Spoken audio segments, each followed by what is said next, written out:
Bonjour, aujourd'hui je vais vous présenter la caméra HPX250 de Panasonic.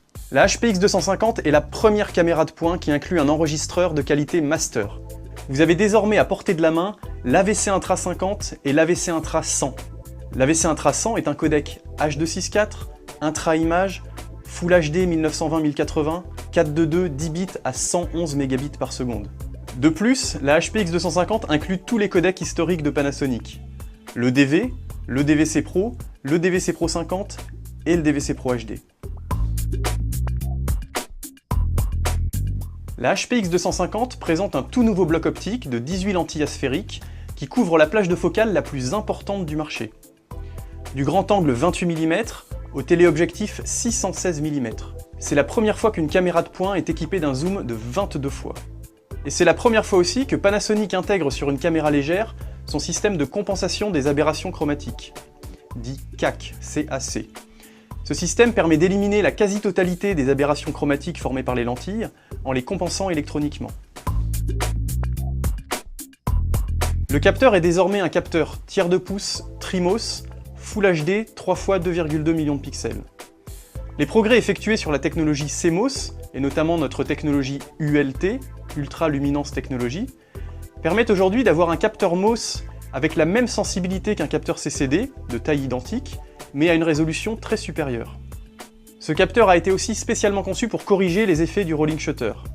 Ces effets propres au capteur MOS sont aujourd'hui quasi imperceptibles. Enfin, le DSP 19 bits qui équipait nos modèles précédents a été remplacé par un nouveau DSP 20 bits. Et ce petit bit de différence permet de multiplier par 2 la précision du traitement. Intéressons-nous maintenant à l'ergonomie et à la connectique de cette caméra.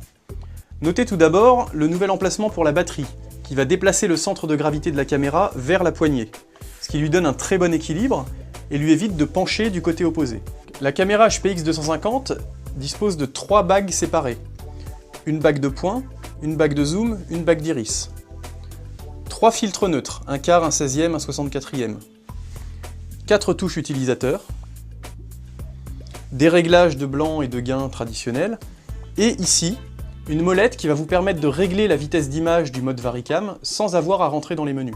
Le mode Varicam est un mode qui permet de faire varier la fréquence d'image pour faire des ralentis ou des accélérés natifs. Au niveau des systèmes de visée, on a un LCD et un viseur œilleton HD, tous les deux d'une résolution de 1 million de pixels environ. Au niveau des assistances à la prise de vue, on a un oscilloscope et un vectorscope intégrés dans l'écran LCD. Et pour la mise au point, on a 2 modes qui sont le mode Expanded et le mode Focus Bar. Enfin, la HPX250 présente une connectique extrêmement complète. Sortie HDSDI et HDMI, sortie composite, connectique Firewire et USB, entrée remote pour piloter le zoom, le diaph, le rec et l'iris, 2 slots P2 sécurisés, et enfin, nouveauté, une entrée Genlock et une entrée-sortie pour le timecode, qui vont vous permettre de faire du multicam ou bien de synchroniser parfaitement 2 caméras sur un rig 3D. Truc et astuce numéro 1. Vous savez que dans la conception d'un capteur, il faut toujours trouver un équilibre entre la sensibilité, le faible niveau de bruit et la résolution. Dans la conception de la HPX250, les ingénieurs ont donné la priorité au très faible niveau de bruit.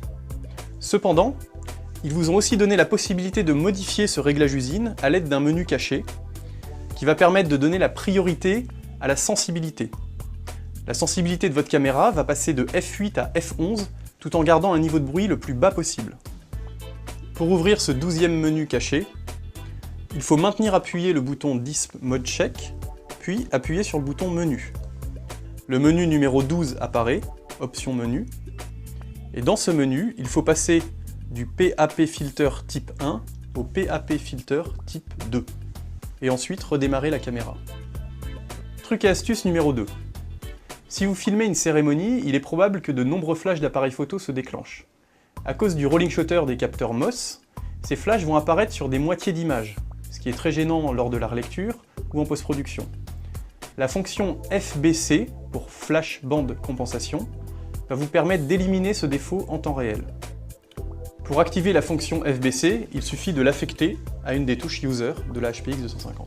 Enfin, dernière astuce, si vous travaillez avec Final Cut Pro en AVC Intra, Vous n'êtes pas obligé de transcoder en ProRes.